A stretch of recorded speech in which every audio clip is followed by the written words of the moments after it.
click here. But let me introduce some of our guests here. Chris, we're going to start with you. Give us a brief, short paragraph bio and introduce yourself. Hi, I'm Chris Kittle. I'm a convert to the church about 20 years ago, which is kind of crazy for me because it seems like just the other day. And I recently moved to Michigan and ended up on the ward council somehow, and I had some questions, and I think that's what started all this. Nice. So what role do you fill on the ward council? I'm the young men's president. Nice. Awesome. And did you mention you've been a bishop? You were a bishop in, was it Louisiana? I was a bishop in Louisiana, and that honestly, that's where these questions originated. Yeah. And you are one of the many How I Lead interviews on the podcast. We did that, man, it was probably 2-3 years ago, wasn't it? Yes. Hopefully not too many people are going back to that low quality of an interview, but the recent ones have got a lot of good information. Yeah, that's when I had to beg people to be on the podcast. But no, I'm just kidding, Chris. It was a good one. It was a good one for sure. So, all right, I'm just sharing this to the helpers page so that people can continue that. If you're not on the helpers group, you should just search Leading LDS Helpers and join the group. We have all sorts of fantastic discussions. Let's go to Neil. Give us a brief introduction of yourself. You bet. I live in Austin, Texas, and I've had the opportunity to live actually in a lot of different parts of the country. Been a member all my life and have served in quite a lot of different leadership capacities. I've been really lucky to have that. Right now, I'm serving on the High Council and have loved all the callings where I get to work with youth. That's really my favorite thing. In professional life, I've been working in video games for the last 25 years. So that's what helps me have conversations with youth pretty easy. Nice. Yeah. And last time you were in town, we got to grab lunch together, and it was fun to hear about your background there. It was awesome. Thank you. Cool. All right. And then probably the most celebrated and hated individual, and I'm just kidding, John. John Shaw, who has been a longtime listener in the audience and also in the helpers group, who's always willing to share his opinion, which we appreciate. John, give us a brief introduction. Yeah, so John Shaw, I'm currently in the North Davis County area. Grew up in this area and moved out to Kansas City for about 20 years, where I married and had a lot of experiences out there. I have done mostly clerking in the church at all levels and branches, young single adult, and then the stake as well. Nice. I was in the Liberty, Missouri stake presidency, serving as a clerk when the Temple Open House was done there. Our building was built right there, so our brand new stake center, brand new temple. So a lot of really fun experiences over the years that you don't get to have a lot of. So yeah. It was a lot of fun. That's great. I think we've talked, and you have to forgive me, a lot of these, I get so many ideas coming in, but didn't we talk about maybe developing some more clerk content? I don't remember where we left off on that, but maybe it's something that we need to revisit. Yeah, actually, I've actually started a little bit for you, so maybe so we can start a year planning session. I'd like to do a couple things with you, so I'll get back with you on that. The clerks are sometimes grouped as just the administrators, but they are truly leaders that everything would fall apart without the clerks. So, all right, well, Chris, maybe build some context around this discussion because you're the one that started it, so this is all your fault. But it was a good It was a good question. What led you to going to the helpers group and posing this question? Okay, well, I guess it all started back when I was a bishop in Louisiana, and we had a whole year where the brethren were talking about making sacrament, not just sacrament, but the Sabbath day more holy, and that led to, at least for us, where we were in our ward, an emphasis on how do we make the 3-hour block the spiritual feeding that it's supposed to be. And we kind of came up with, well, if we can make sacrament so spiritual that no one would want to miss, then maybe we can get some people to stay for second hour, and then we got to get that so spiritual that they won't want to leave, and so on and so forth. So having recently been called to the ward council here via the Young Men's Presidency, I noticed that they had made a goal, and that goal was to increase sacrament meeting attendance by a certain percentage. And so I started to posit the question on our Slack group, how we did that. We're not Slack pros here yet, and I'm certainly not a Slack pro. So I wanted to go where I knew I would get a lot of talking and different opinions and thoughts on things. So I posted on the Leading LDS Helpers group and asked the question, how can we make sacrament meeting, I guess it's how to increase sacrament meeting attendance via making sacrament meeting the best, most spiritual meeting that it can be. Yeah. And from that, many comments followed, and we'll touch on only those. But John, maybe let's start with you. What was you gave some feedback on some of those things. What was your initial response when you read the question? Well, I think if I were to go back to it, since I've done a lot of clerking, my first point would be that the budget is based on sacrament meeting attendance, a large portion of the budget. Yeah. A lot of people probably don't know that. So the very basic of running the church is having a good sacrament meeting attendance just for the money, which is kind of interesting to think about. Yeah. But for me, I always talk about the infrastructure of the church. If we can get the infrastructure of the church running and smoothly, then all the ad hoc stuff that comes up, we can deal with, because we're not spending a whole bunch of time doing things that are repetitive and should already be taken care of. Things like making sure that sacrament meeting talks follow the pattern that they're supposed to. I have a lot of experience in my life of watching the middle speaker take 25 minutes and the last speaker take a few minutes and bear their testimony and sit down. It's almost constant handling of that, and it's it's interesting. It's scheduling too much when a bishopric knows that there's a whole bunch of calling and releases or a whole bunch of business that's going to go on, baby blessings, other things that happen, and then having to crunch in all those things. So taking care of the timing, just putting, here's how many minutes I want you to speak, here's how many minutes I expect you to speak, we're going to have a musical number, so it's going to have this many minutes, just taking care of all those things that just that aren't the spiritual aspects of things, that isn't assigning the topic, but it's just making the meeting run effectively and well. That's one of the largest things I really think that could benefit members and sacrament meeting. Yeah, just being intentional about it, right? Yeah. And this is a point that I went to, is that I often, when I was in the stake presidency, I often remind the bishops that presiding in a meeting starts long before the meeting actually starts. It's in the preparation as you're intentionally approaching the meeting, not when the opening prayer is done, right? I think that's really important, Kurt. I think sacrament meeting is an incredible leadership opportunity, right? Mm-hmm. Showing leadership well before the actual meeting. I think sometimes some bishoprics, sacrament meeting becomes kind of just something that you do, and you fall into a pattern. Maybe John, it's when you've already established sort of the basics, but I see it as an opportunity to really lead. And it starts with, how do you actually invite people to participate, right? How do you issue that invitation to speak? Is it just something like, all right, I'm doing this, I got to check this off my list? Or is it really prayerful and thoughtful, and the way that you actually address that individual? It's an incredible leadership opportunity to really set some expectations. We talk a lot about being clear about setting people's expectations when we extend callings, right, in church. And I see sacrament meeting as an opportunity to do that as well, whether it's speakers, whether it's musical guests, whoever it happens to be, but really helping set some concrete expectations. Yeah. Chris, how did you go about it when you were bishop as far as inviting people to speak? Did you have any unique pattern of doing that? In the beginning, it was the bishopric deciding the topics and assigning the speakers. But as the brethren came forth and said we needed to include the word council more, we started to do that. That was kind of a painful process to get the ward council, this was in Louisiana, to start helping out with what should the topics be and who would the speakers be. But as we did that, and especially as we had various inputs from people, we could really feel the spirit, and I feel like the quality of everything got much better because we were getting inspiration from all corners of the room as to who should give this talk or what this topic should be.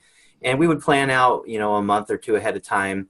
And eventually we got to the point where once the ward council decided who was going to do what talk and what topic, we handed out a paper, and that paper was something like you've seen in other wards probably, where it said, you're supposed to talk for this long, you're supposed to stay on this topic, this is your date, so on and so forth.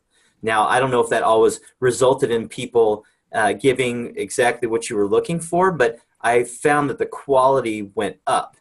The hardest part was that the ward council is tasked with so much information that they've got to get through, including most especially ministering to families, that it was hard to do that, do both things at once. Yeah, no, I would agree. During ward council, there's so much to be covered, and it can be an eternal meeting for sure. Neil, you mentioned something in the comment as far as just being intentional about giving people more time, like a month in advance at least, to really prepare and for their talk. Yeah, it was an experiment that we tried. Essentially, we wanted to make the talks more personal and something much more applicable. And so one of the things that we did was issue the invitation to be able to give them the invitation to talk at least a month before they actually would speak. Now, this would serve two purposes. One was just to give them time to really mold that topic around, so it's not something that they're rushing to prepare. But more importantly, we issued a challenge to them to live a portion of the gospel that related to that topic. And they had a whole month to be able to get their life into a way that they could actually do that. They could apply that gospel principle. And so the talk then becomes a way of reporting back about how did it go? Did it enrich that individual's life? What did they do to be able to minister better, or to forgive others better, or to seek the Holy Ghost? Whatever that topic is, it's an interesting opportunity. Give them a month. That's plenty of time to see changes in the way that you live your life. And then that talk becomes a really cool experience, and it's really personal. And I mean, I don't know about you guys, but for me, listening to talks, when I can connect with an individual, when it's personal, and when people are being vulnerable, that's when the Spirit's really speaking to me, and it makes that experience at Sacrament meeting even more interesting and more valuable. I have a question for each of you. You've served in that capacity and asked. I've often heard leaders who will say that if you give them too much time, then it's not effective. Youth particularly, they forget, or I've been quite frustrated at times when people will approach my kids and a couple days before and say, hey, can you talk on this? And my kids just will not. I've asked them, and in fact, I've had to go out and say, hey, Bishopric and board council, my kids need 2 weeks, absolutely 2 weeks. And I personally would prefer, a couple of weeks and a month. That doesn't seem to be very common, however. I Not at all. To hear that it's, a hallway conversation, hey, it's a text, can you talk in 2 days, or whatever it is. I know the rest of you have served as bishops. What's been your experience around that? Well, and I think and the stuff happens, from time to time that, I always would swear I'd never be the bishop that was doing it last minute. And then here I was like, okay, things happen, someone canceled or whatever, it happens, right? But one thing I would do, and I actually wrote an article on leading LDS back in, it's March of 2016. I can link to it here. It's called 3 Tips for Bishoprics That Lead to Better Sacrament Meeting Speakers. And one thing that we would do is, because I think one thing that holds it up that makes it difficult to invite the speaker is that you're sort of hung up on what's the topic. That's the hardest thing to contemplate and relate to him. And so we would just send, and we would batch these, right? So maybe for a quarter or for 1 or 2 months, we would just send out an email, and I refer to the email, the text that we use, and we would just say, you're going to speak on this date. And just that mental preparation of someone saying, okay, like I'm going to start, like Neil was saying, that that it completely changes your temple attendance. It's going to change your scripture study. Even without a topic, you sort of start to ponder over moments like that. And then one thing that we found really effective is we would then in that email mention that we're actually, a member of the bishopric is going to meet with you, and we're going to determine through that conversation what a good topic would be. And in that conversation, we'd hit on things like, tell us about some spiritual experiences in your life that really was a pivot point or a life-changing moment for your testimony or for you personally? And they would bring out this, maybe it was just something about tithing or something about, a mission experience that really changed them. And then by focusing on that real story, like Neil was talking about, by finding a story that's maybe a little raw, that's real, they could use as the basis of their talk, really helped us to then develop a topic that wasn't just random, like, okay, I'm going to have to speak about, family history. Like, okay, where do I start? And then I'll just go to an Ensign and find a talk, and maybe someone else has experience. But if we can really tie this to their personal development of faith, it really made for better talk. And I think something that adds on that is that there's a lot of people where public speaking is the greatest fear that they have in life, even more than death, right? Yeah. And so we have that in the church. We've got folks that are introverts that just don't want to give a talk. But if you do exactly what Kurt is talking about here, you're tying it to something that they already know about, right? Something that's already personal to them, something that they might even be passionate about. It's going to help ease that tension of speaking in front of a group of people. For some, that's a piece of cake, but for others, those are who you worry about. And I think being really intentional, in fact, it's almost like approaching the talk assignment like you're extending a calling. And I would think of it that same way. Yeah. Well, let me throw something out there. One of the things that was a little controversial that I put out as an idea was that maybe sometimes if you're going to increase the level of spirituality in a ward and in a sacrament meeting, is that you intentionally pick some of the people are going to knock it out of the park. Mm-hmm. And that's not to limit other people and not give them the chance. And I know that there are wards out there with 500 people. I've never been in one of those wards. So this may not work in all levels. But again, I've watched it happen in wards where there are people that can really connect with the audience, have a very strong testimony. If you add them in another 5% or 10% more than the other folks, is that acceptable? Will that help the feeling? Will people's feelings be hurt? Yeah, I think it was a little bit of a controversial topic. Yeah. So I wanted to throw that out there and see what you guys think.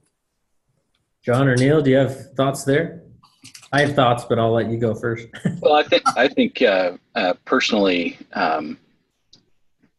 having a mix of that is actually really a good thing.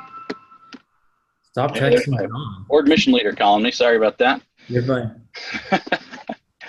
But including the bishop, I think we talked about including the bishop more regularly, and that's a very interesting topic for me because over my career in the church, I've found that the best talks I've ever heard were from a bishop in a ward conference. A bishop using his keys at the most direct, the most local level that a key can be used, right, to a whole congregation from a bishop. There's power. There's absolute power in a bishop in speaking to a congregation. And I don't think we hear that enough. I really don't. I'd really love to hear that more often.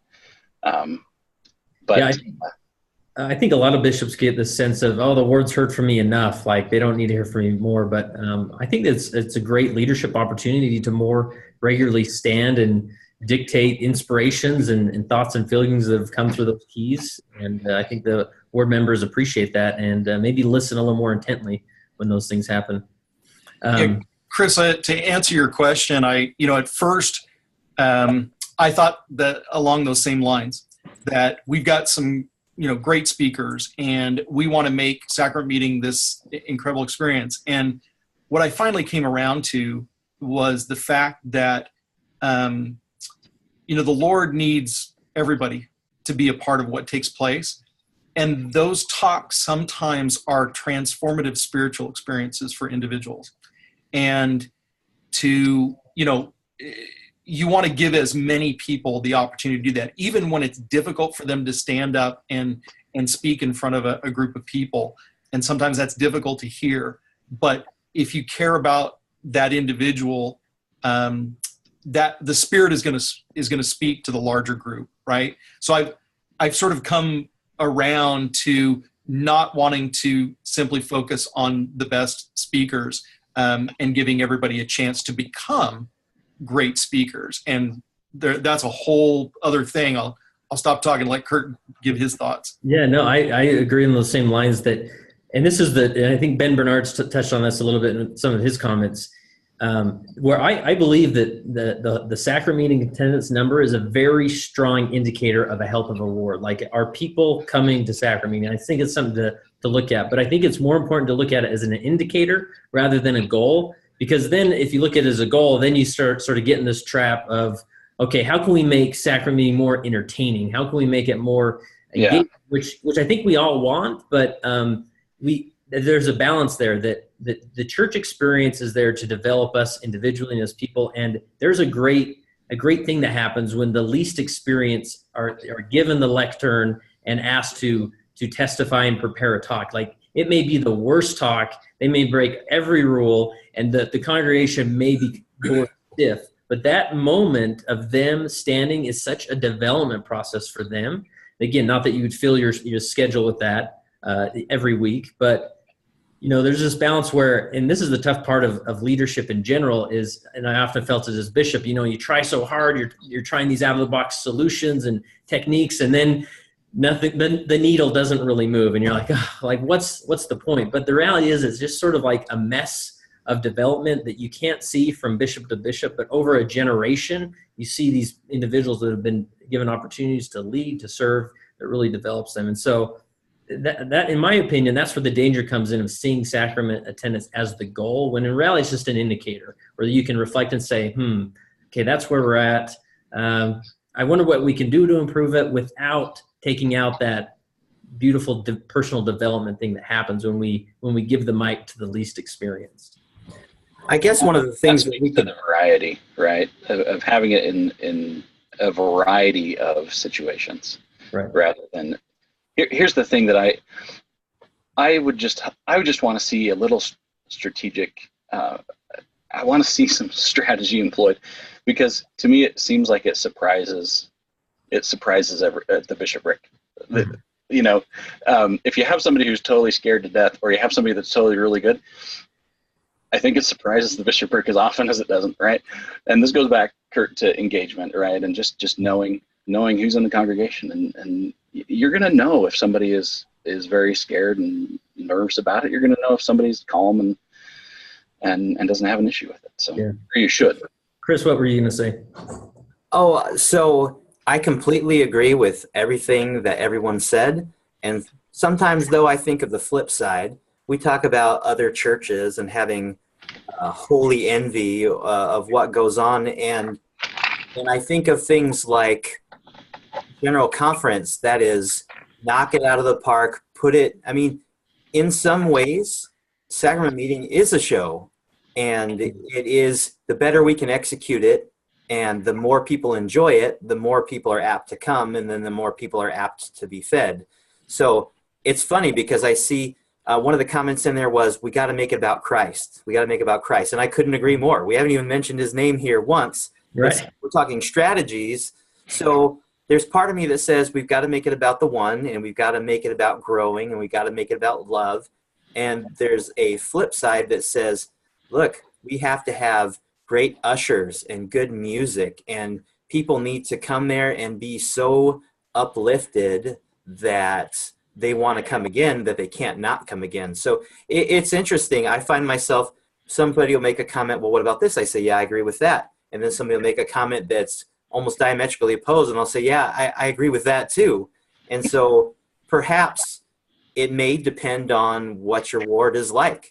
Maybe that doesn't work for one ward and it works for another. That's exactly it. It's exactly it, is that's what those keys that John was talking about are for, is sort of figuring that out and determining what is it that your wards need. And I would say, back to what Kurt was saying about how sacrament meeting attendance is simply a metric of how things are going, right?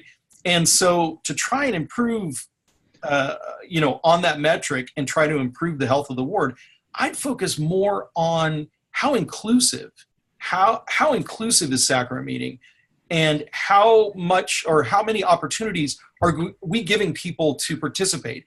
And we've talked about talks. Let's talk about other things, right?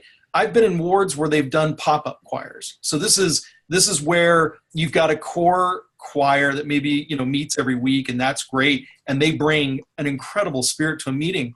But how about turning around and saying, all right, we're going to sing this hymn, in between speakers, and everybody is welcome to come up and join. Everyone. And so you get people that just like of the moment will go up and be part of that choir. So, those that are more musically inclined and less about public speaking, great, you address that. We talked about on the Facebook group, we talked about greeters. Man, what an opportunity to go beyond Aaronic priesthood and be able to invite young women, or in fact, some of our, shall we say, mature sisters in the ward, and that just have that spirit about them that they, it's like seeing your grandmother as you walk into the building, right? Give them an opportunity to be able to be a part of what is sacrament meeting.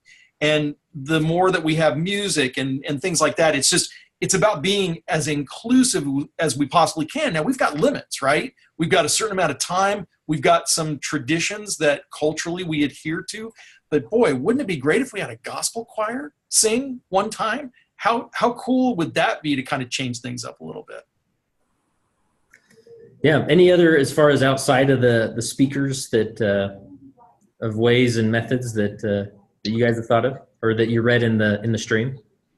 Well, the one thing that Neil, I think that was mentioned is the reverence around the beginning of the meeting itself. And should it be reverent? I think we even had a pretty good discussion in there on whether or not it should be a time when we all kind of hang out and say hey, and hey, how was your week? And we seem to have a lot of talking.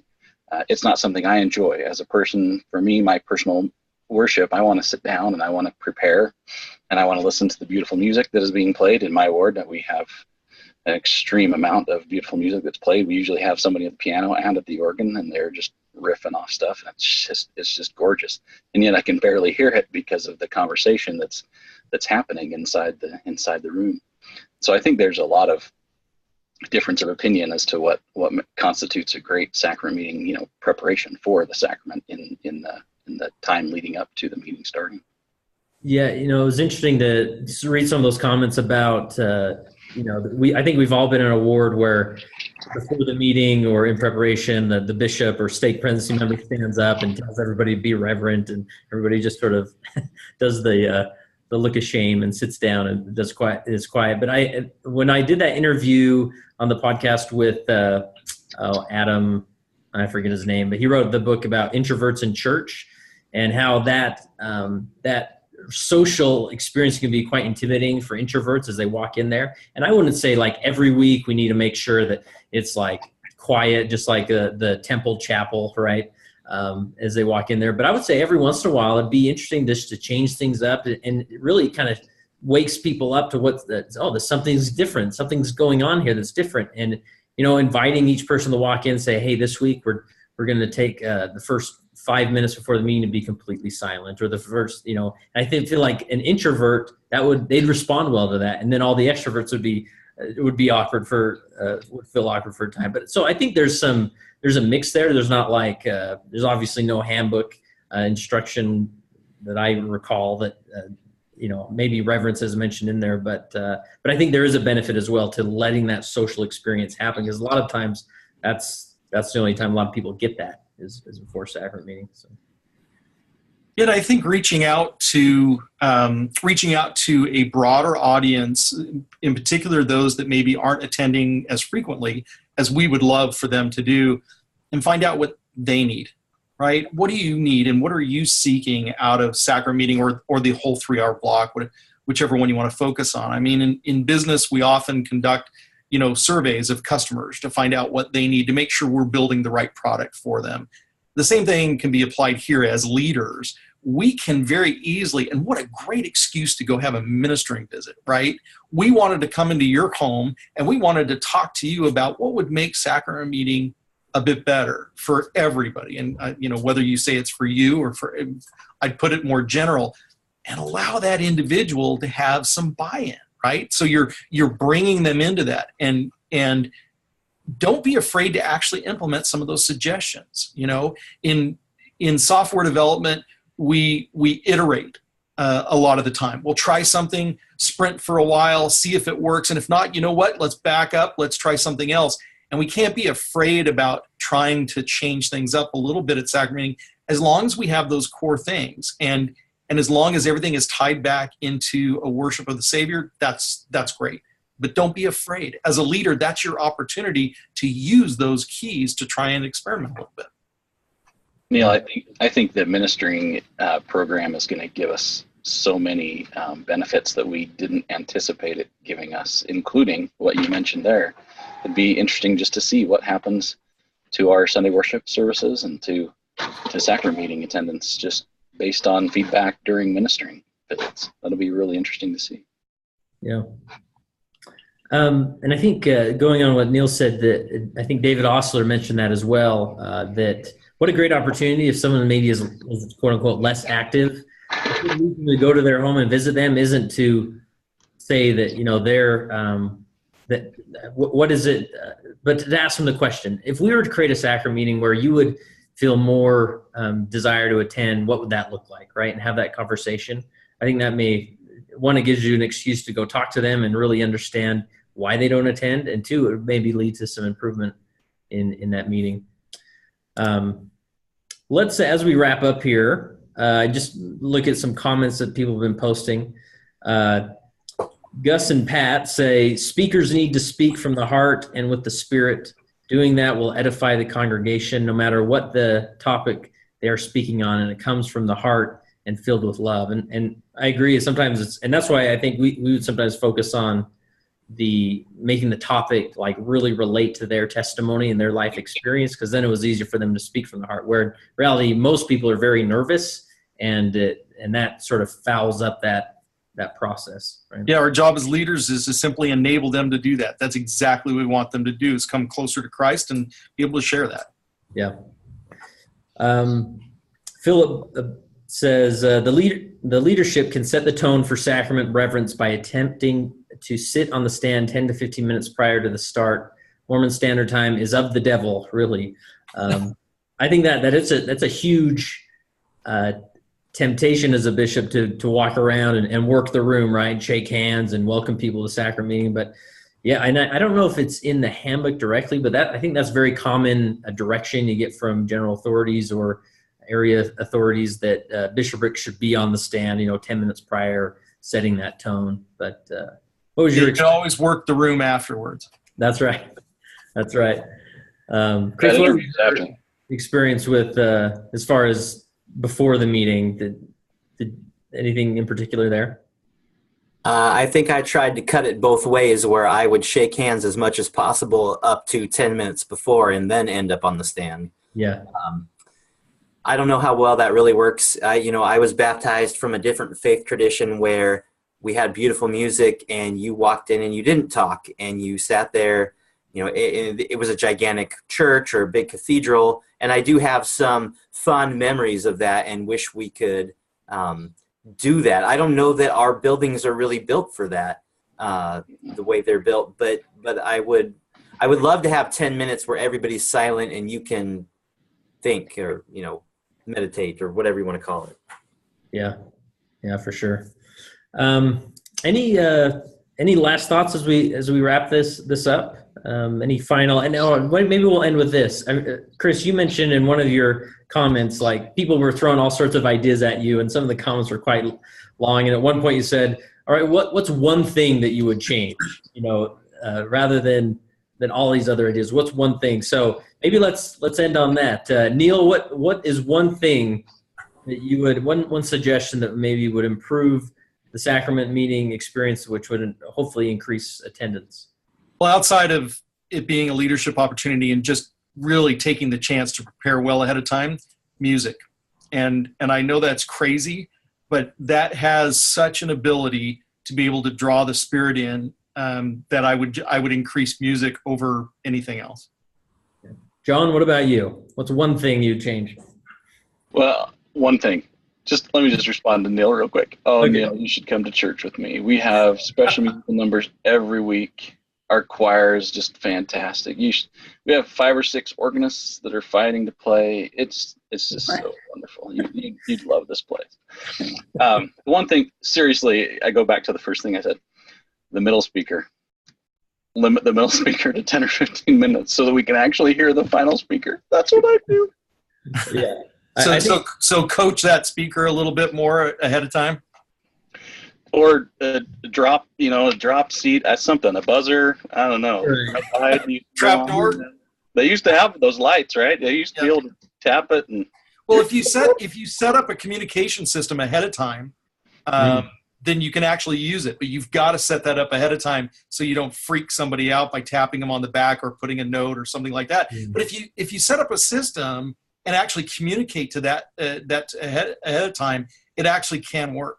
Yeah, no, I was going to say that same thing that, I think a lot of bishoprics are reluctant to drop that note up there because I think it draws a lot of attention. But if you prep the speaker, say, hey, listen, remember, you're going to, 40 minutes after the hour. If you go over, just to give you a heads up, we'll just drop you a note. A lot of people just lose track of time, right? I think there's a lot of emphasis on ending on time. But the real secret is getting that first or middle speaker to end on time. And then it really is fair, because I've talked in many situations where I was the last speaker and I'm like, man, they took all of my time. I prepared. I was sort of excited to articulate some of these thoughts, and now it's gone. So, Chris, what about you? What's your takeaway? What's the one thing, whether you gained it from since you asked the question or just in general? I think the most important thing for me is to make sure that the sheep get fed. If they are fed, then they will come back. And that's going to be different in every ward. That's why I ask for these ideas. Maybe you have a Sunday where it's a women's Sunday and you have a women's choir and you have women do all 3 talks, or maybe you need ushers, or I don't think there's a magic bullet, but if you can get the sheep fed, they will return because they felt the Spirit and the love of Christ. And ultimately, I think that's going to be different for each ward. But as many ideas as I can get, then I can use them. One of the many reasons I listen to LDS or Leading LDS and also am on the helpers pages, because there's so many things I never would have come up with that people have that then I steal and use. Yeah. Well, I appreciate the plug there. Awesome.